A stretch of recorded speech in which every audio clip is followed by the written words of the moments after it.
નમસ્તે વિદ્યાર્થી મિત્રો, ચેપ્ટર નંબર 5 સજીવનો પાયાનો એકમ કોષ આપણે જોઈ રહ્યા છીએ. આજે આપણે બીજો ભાગની ચર્ચા કરશું. પહેલા ભાગમાં જોયેલા મુદ્દા એમાં પહેલો હતો કે કોષની શોધ અને તેનો અર્થ સમજાવો. ચલો, કોષની શોધ રોબર્ટ હુક નામના વૈજ્ઞાનિકે કરી, જેનો અર્થ હતો લેટિન ભાષામાં જોઈએ તો સેલ્યુલા. માઇક્રોસ્કોપ વડે નિરીક્ષણ કરતાં મધપુડા જેવી રચના પ્રાપ્ત થઈ, જેથી રોબર્ટ હુકે નામ આવ્યું કોષ. ત્યારબાદ બીજો એક પ્રશ્ન જોયો તો એકકોષીય સજીવ અને બહુકોષીય સજીવો. એકકોષીય સજીવના જુદા જુદા ઉદાહરણો જોયા હતા, બહુકોષીય સજીવના ઉદાહરણ જોયા હતા. એકકોષીય સજીવ એક જ કોષ દ્વારા બધા જ કાર્ય, બહુકોષીય સજીવના જુદા જુદા અંગો હોય છે.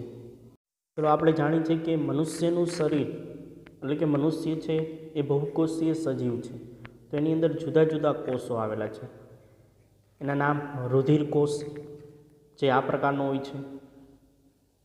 ત્યારબાદ જોઈએ મેદકોષ, શરીરમાં ચરબીનું પ્રમાણ હોય છે, એના માટેનું ચરબી કોષ આ પ્રકારનો જોવા મળે છે. ત્યારબાદ જોઈએ તો સરળ સ્નાયુ કોષ, તે સ્નાયુકોષની રચના આવી જોવા મળે. અસ્થિકોષ, અસ્થિકોષની રચના માનવ શરીરની અંદર આવી જોવા મળે. ત્યારબાદ શુક્રકોષ, જે પુરુષોની અંદર હોય છે, શુક્રકોષની રચના આવી હોય છે. ત્યારબાદ સ્ત્રીઓની અંદર અંડકોષ હોય છે, એ અંડકોષની રચના આવી જોવા મળે છે. ત્યારબાદ ચેતાકોષ, ચેતાકોષની રચના ચોક્કસ હોય છે, આવી જોવા મળે છે. સજીવોમાં શ્રમ એટલે કે કાર્યની વહેંચણી કઈ રીતના હોય છે, એકકોષીય સજીવ હોય કે બહુકોષીય સજીવ. તો એ સજીવોના કદ અને એનો આકાર તેના વિશિષ્ટ કાર્ય સાથે સંબંધિત હોય છે, જોડાયેલો હોય છે. કાર્ય હોય એના આધારે સજીવનો કદ અને આકાર હોય છે. વિવિધ કાર્ય કરવા માટે કોષો નિશ્ચિત કદ અને આકાર ધારણ કરે છે. ખોરાક મેળવવાની ક્રિયા હોય, આ બધી જ ક્રિયાઓ, જુદી જુદી ક્રિયાઓ માટે કોષ પોતાનો નિશ્ચિત કદ અને આકાર ધારણ કરે છે. એકકોષીય સજીવોમાં જોઈએ તો શ્રમની વહેંચણી કઈ રીતના જોવા મળે છે. ઉદાહરણ લઈએ આપણે તો અમીબા. અમીબાની રચના આવી જોવા મળે છે. અમીબા એકકોષીય સજીવ છે. તો અમીબા શું છે, પોતાનો આકાર સતત બદલ્યા કરે છે, પોતાનો આકાર ચોક્કસ હોતો નથી. જોઈ શકો બાજુમાં અનિયમિત આકારનું જોવા મળે છે. આના સિવાય જોઈ તો કોઈ પણ એકકોષીય સજીવ હોય, એ પેરામિસિયમ છે, ક્લેમિડોમોનાસ, કોઈ પણ એકકોષીય પ્રાણી હોય, એ ઉચ્ચ સજીવોની જેમ, ઉચ્ચ સજીવો એટલે મનુષ્ય છે, સિંહ, વાઘ, આ બધા ઉચ્ચ સજીવો, એની જેમ પેશી, અંગ કે તંત્ર હોતું નથી. આપણા શરીરમાં જેમ જુદા જુદા અંગો હોય, જઠર, ફેફસા, એવું એકકોષીય સજીવમાં હોતું નથી. તો તેના ચોક્કસ કાર્ય કરવા માટે એ એકકોષીય સજીવની અંદર જુદી જુદી અંગિકાઓ આવેલી હોય છે. હવે આપણે જોશું બહુકોષીય સજીવમાં શ્રમની વહેંચણી કઈ રીતના. એટલે બહુકોષીય સજીવમાં સિંહ છે, વાઘ છે, મનુષ્ય છે, બધાનો સમાવેશ થાય છે. તેમાં દાખલા તરીકે ઉદાહરણ લઈએ કે મનુષ્યનું. તો મનુષ્યની અંદર શ્રમ એટલે કે કાર્યની વહેંચણી જુદી જુદી રીતના હોય છે. કઈ રીતના કે મનુષ્ય છે એ કાર્ય કરવા માટે શ્રમનું વિભાજન થયેલું હોય છે. કે આપણા શરીરની અંદર હોય તો જુદા જુદા અંગો દ્વારા જુદું જુદું કાર્ય થાય છે. આપણા શરીરની અંદર જુદા જુદા અંગો, જો બાજુમાં ચિત્રમાં જો જઠર, યકૃત, પિત્તાશય, મોટું આંતરડું, નાનું આંતરડું, આ બધા જ શરીરના જુદા જુદા ભાગો છે. તો એ જુદા જુદા ભાગો દ્વારા જુદું જુદું કાર્ય કરે છે. એટલે કે બહુકોષીય સજીવની અંદર આ રીતની રચના જોવા મળે છે કે જુદા જુદા ભાગ, એના દ્વારા જુદા જુદા કાર્યો થાય છે. ઉદાહરણ તરીકે લેવું હોય તો મનુષ્યના શરીરની અંદર આવેલું આ હૃદય છે. તો હૃદયનું કાર્ય શું હોય કે શરીરની અંદર એ રુધિરનું વહન કરાવવાનું. શેનું કાર્ય હોય? રુધિરનું પરિવહન એટલે કે પમ્પિંગ કરીને આખા શરીરમાં રુધિર એટલે કે લોહીનું વહન કરે છે. એ જ રીતના જોઈએ તો મનુષ્યના શરીરમાં આવેલું જઠર, તો એ જઠર શું કરશે? એ મનુષ્યના શરીરમાં એક પાચન અંગ છે. શું છે? આ જઠર છે. તો એ જઠર મનુષ્યના શરીરની અંદર એ પાચનનું કાર્ય, ખોરાક ખાય છે તો એ પાચન કરવાનું કાર્ય આ જઠરની અંદર જોવા મળે છે. આ જ રીતના જોઈએ તો મનુષ્યના શરીરની અંદર આવેલા ફેફસા છે. જો આ બે જો એટલે એક જોડ એટલે કે ફેફસા. જે ફેફસા છે એનું કાર્ય શું છે? આપણે જાણીએ છીએ શ્વાસોશ્વાસની ક્રિયાઓથી છે. તો એ ઓક્સિજનનું વહન કરવાનું, હૃદયમાંથી ઓક્સિજન વિહીન રુધિર એની અંદર વહન થાય છે. આમ ચલો ટૂંકમાં જોઈએ તો એકકોષીય સજીવમાં એ એક જ કોષ દ્વારા બધું જ કાર્ય થાય. એ બધું જ કોષનું કાર્ય એ કોષની અંગિકાને સ્તરે થાય છે. જ્યારે બહુકોષીય સજીવ હોય તો એની અંદર એક કરતાં વધારે કોષ હોય તો કોષો ભેગા મળીને પેશી, પેશી ભેગી મળીને અંગ, અંગ ભેગા મળીને તંત્ર બને છે. તો બહુકોષીય સજીવોમાં કાર્ય પેશી, અંગ અને તંત્ર કક્ષાએ થાય છે. જેથી એમ કહી શકીએ કે એકકોષીય સજીવમાં અંગિકા સ્તરે અને બહુકોષીય સજીવોમાં પેશી, અંગ અને તંત્ર કક્ષાએ શ્રમ વિભાજન એટલે કે કાર્યની વહેંચણી, વિભાજન એટલે કે વહેંચણી થયેલી હોય છે. ચલો પ્રશ્ન આવો પૂછાય, શા માટે કોષને સજીવનો રચનાત્મક અને ક્રિયાત્મક એકમ કહેવાય છે? તો જોઈએ, એક કોષીય સજીવ હોય તો એની અંદર એક જ કોષ હોય. તો એ એક જ કોષ દ્વારા શરીરના બધા જ કાર્યો થાય. ખોરાક પાચનની ક્રિયા, ઉત્સર્જનની વગેરે ક્રિયા એ એક જ કોષ દ્વારા કરે. જ્યારે બહુકોષીય સજીવ હોય, મનુષ્ય છે વગેરે જેવા, એની અંદર પેશી હોય, અંગ હોય, તંત્ર હોય, આ રીતનું આયોજનબંધ તંત્ર હોય, જેના લીધે એ બધાની કાર્યની વહેંચણી હોય છે. આપણે જાણીએ છીએ સજીવનો ઉદ્ભવ છે ને એ ફલિતાંડમાંથી થાય. જો રચના જો પુરુષ અને સ્ત્રી છે, બંનેના કોષ ભેગા મળીને એક કોષ બને છે અને બાળકની રચના, તો આખી રચનાને ફલિતાંડ કહે છે. ચલો પ્રશ્ન પૂછાય તમને કે કોષને સજીવનો બંધારણીય ક્રિયાત્મક એકમ શા માટે કહેવામાં આવે છે?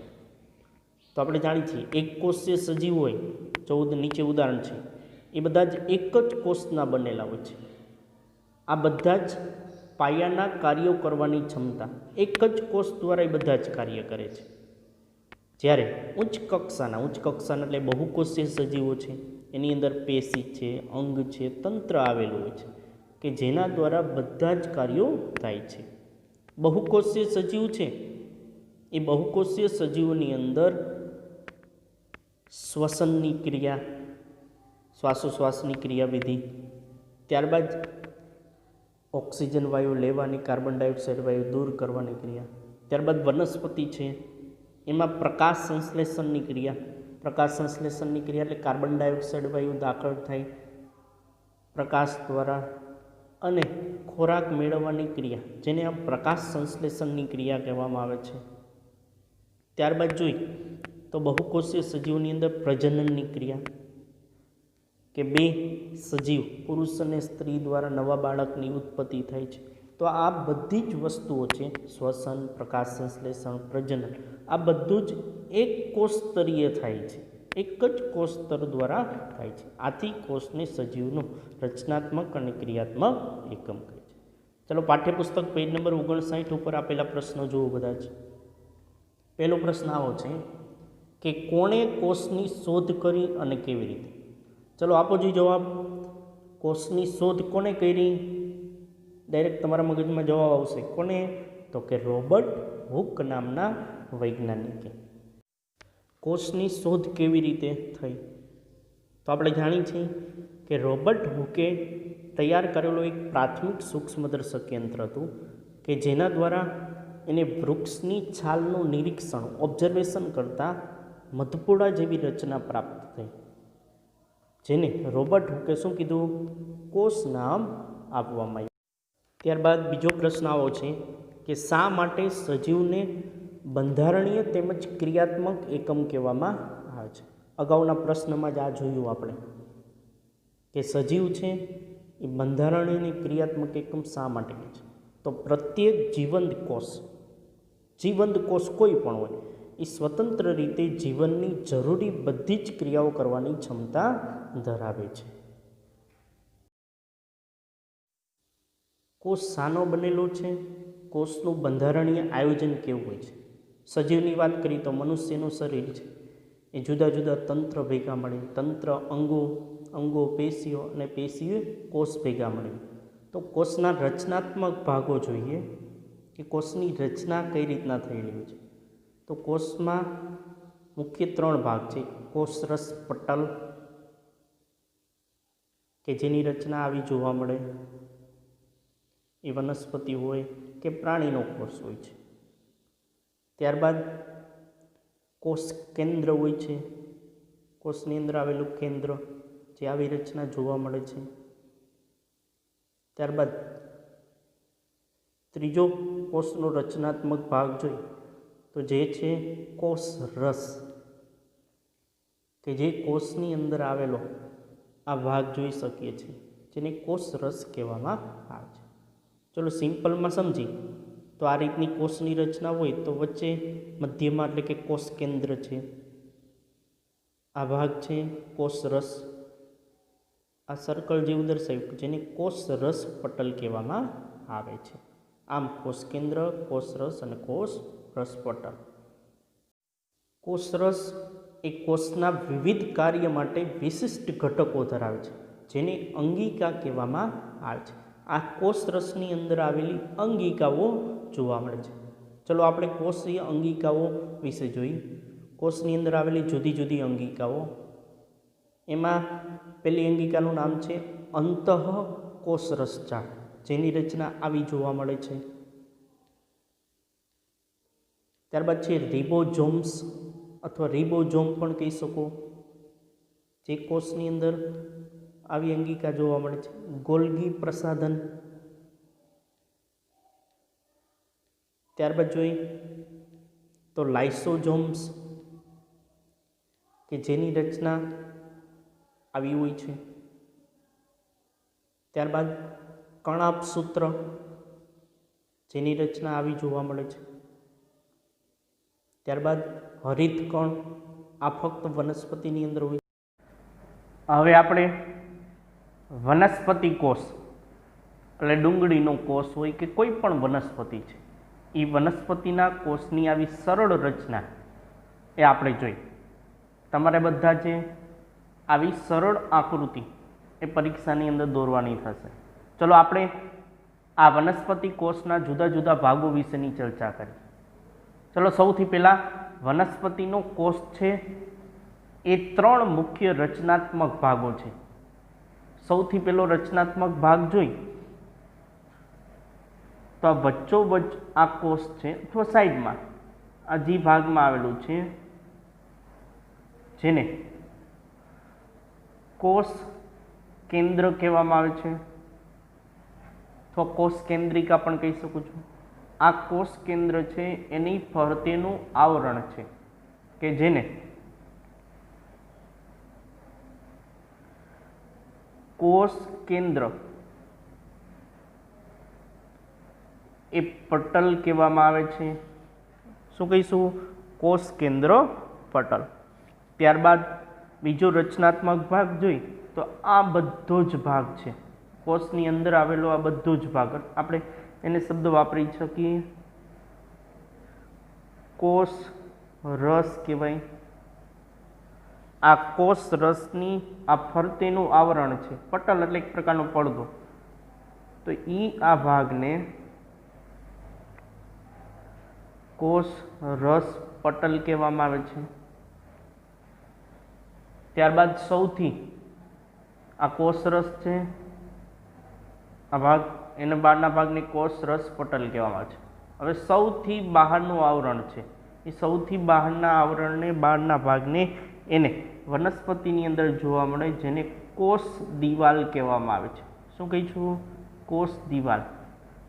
સેલ વોલ આ વનસ્પતિની અંદર જ ફક્ત જોવા મળે છે.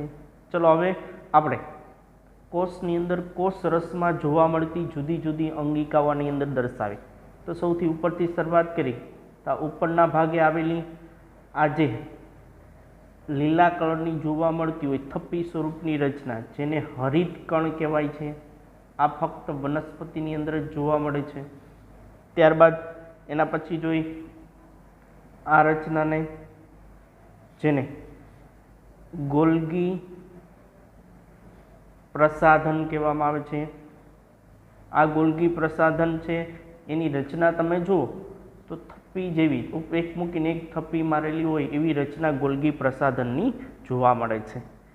ત્યારબાદ નીચેના ભાગે આ રચના જુઓ, આ રચનાને કણાપ સૂત્ર કહેવામાં આવે છે. આ કણાપ સૂત્ર છે ને આપણે આ બધી જ અંગિકાઓ વિશે વિગતવાર ચર્ચા એ આના પછીના લેક્ચરથી શરૂઆત કરશું. આ પાઠની અંદર આપણે બધી જ અંગિકા વિશેનો અભ્યાસ કરવાનો છે. કણાપ સૂત્ર એટલે કોષનું શક્તિઘર કહેવામાં આવે છે. કણાપ સૂત્ર. ત્યારબાદ જો આના ટપકા જેવી રચના છે જેને રિબોઝોમ્સ કહેવામાં આવે છે અથવા રિબોઝોમ્સ કહેવામાં આવે છે, રિબોઝોમ. ત્યારબાદ આ રચના જો સામાન્ય રીતે તમે જોઈ શકો આ છૂટી છવાઈ રચના જોવા મળતી હોય છે કે જેને લીસી અંતઃકોષ રસ ઝાડ કહેવામાં આવે છે.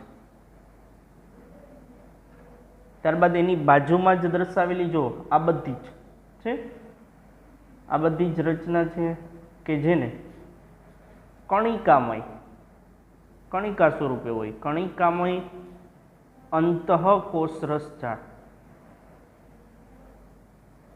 જો આ લીસી કોષ રસ ઝાડ કહેવાય અંત, અને આ કણિકામય અંતઃકોષ રસ ઝાડ કહેવામાં આવે છે. પછી આવી રચના ટપકા સ્વરૂપની રચના હોય છે કે જેને લાઇસોઝોમ કહેવામાં આવે છે. ચલો આ વનસ્પતિના કોષના બધા જ ભાગો, રચનાત્મક ભાગો કીધા, કોષ કેન્દ્ર, કોષરસ, કોષપટલ, રસપટલ, ત્યારબાદ કોષ દિવાલ, પછી એની અંદર આવેલી જુદી જુદી અંગિકાઓ અને આ વચ્ચેના ભાગ જેને રસધાની કહેવામાં આવે છે. ચલો આમ આ બધા જ વનસ્પતિના કોષના ભાગો. 2 માર્કમાં પરીક્ષામાં પૂછાય કે વનસ્પતિના કોષની સરળ આકૃતિ દર્શાવો નામ નિર્દેશન સહિત, તો આવી આકૃતિ દોરવાની થશે. વનસ્પતિનો કોષ જેની આવી ચિત્રાત્મક રજૂઆત જોઈ પહેલાં એની અંદર સૌથી ઉપરના ભાગે હરિત કણ આવેલું છે અને ગોલ્ગી પ્રસાધન કહેવાય. આ કોષ કેન્દ્ર પટલ અને અંતઃકોષ રસ ઝાડ, લાઇસોઝોમ અને કણાપ સૂત્ર, આ અંતઃકોષ રસ ઝાડ અને કોષ કેન્દ્રિકા, આ રસધાની, કોષ દિવાલ, કોષ રસ અને કોષ રસ પટલ. આવા વનસ્પતિ કોષની અંદર જુદા જુદા ભાગો આવેલા હોય છે અને વનસ્પતિ કોષની આવી રચના જોવા મળે છે. હવે વિદ્યાર્થી મિત્રો તમે આ પ્રાણી કોષની રચના જોઈ શકો છો. પ્રાણી કોષ એટલે કે મનુષ્યના શરીરની અંદર આવેલો એક કોષ હોય કે કોઈ પણ પ્રાણી છે એની અંદર જોવા મળતા કોષની રચના આ રીતની એક સરળ રચના જોવા મળે છે. ચલો સરળ આકૃતિ સ્વરૂપે દર્શાવેલી છે. હવે આના જુદા જુદા ભાગો આપણે જોઈએ. ચલો સૌથી પહેલાં જ આપણે જાણીએ છીએ એ રીતના કે કોષ છે તો કોષનું આ કોષ કેન્દ્ર જોવા મળે છે. આ કોષ કેન્દ્ર હોય, કોષ કેન્દ્રની ફરતેનું આવરણ છે એ આવરણ જેને કોષ કેન્દ્ર પટલ કહેવામાં આવે છે. પછી આ કોષના આ અંદરના ભાગમાં જુદી જુદી અંગિકાઓ આવેલી છે તો આ બધા જ ભાગને કોષ રસ કહેવામાં આવે છે. ત્યારબાદ આ કોષ રસનું આ બહારનું આવરણ છે આખું જે આવરણને કોષ રસ પટલ કહેવામાં આવે છે. ચલો આ બધી જ રચનાત્મક ભાગો જોયા. હવે કોષ રસની અંદર આવેલી જુદી જુદી અંગિકાઓ આપણે જોઈ. ચલો સૌથી પહેલા જોઈ આ સ્થાન ઉપર આવેલી છે જેને તારા કેન્દ્ર કહેવામાં આવે છે. ત્યારબાદ જી આ નીચે એક ટપકા સ્વરૂપની રચના છે જેને લાઇસોઝોમ્સ અથવા લાઇસોઝોમ કહેવામાં આવે છે. પછી જો આ રીતની રચના છે, એના બાજુમાં નાનકડા ટપકા સ્વરૂપની રચના જોવા પુંટિકાઓ કહેવાય, જેને રિબોઝોમ્સ કહેવામાં આવે છે. કે કેટલીક અંગિકાઓ છે વનસ્પતિના કોષના અને પ્રાણીના કોષમાં બધી જ ને સમાન જોવા મળતી હોય એવી અંગિકાઓ છે, એ આપણે જોઈ છીએ. પછી આવી રચના કે જેને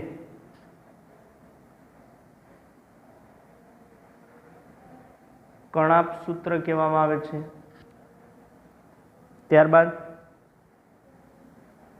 આવી રચના હોય છે કોષની અંદર, કોષ રસની અંગિકાઓ જે લીસી અંતઃ કોષ રસ જાળ કહેવાય. ત્યારબાદ આ ભાગની અંદર આવેલી હોય છે આ રચનાને ગોલ્ગી પ્રસાધન કહેવામાં આવે છે. આ રીતની આખી રચના કે જે પ્રાણી કોષની અંદર, એટલે કે કોઈ પ્રાણી છે એનો કોષ છે, એક કોષ લઈ લ્યો તો એ પ્રાણીના એક કોષની અંદર આ રીતની રચના જોવા મળે છે. પરીક્ષામાં તમને 2 માર્કની અંદર પૂછાય કે પ્રાણી કોષની આકૃતિ દર્શાવો અને નામ નિર્દેશન સહિત, તો આવી આકૃતિ સરળ આકૃતિ દર્શાવવાની છે અને આ રીતના નામ દર્શાવવાના થશે.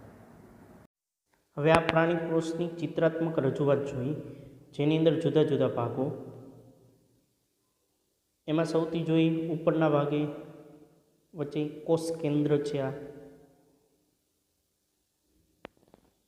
આ કોષ કેન્દ્ર પટલ કહેવાય.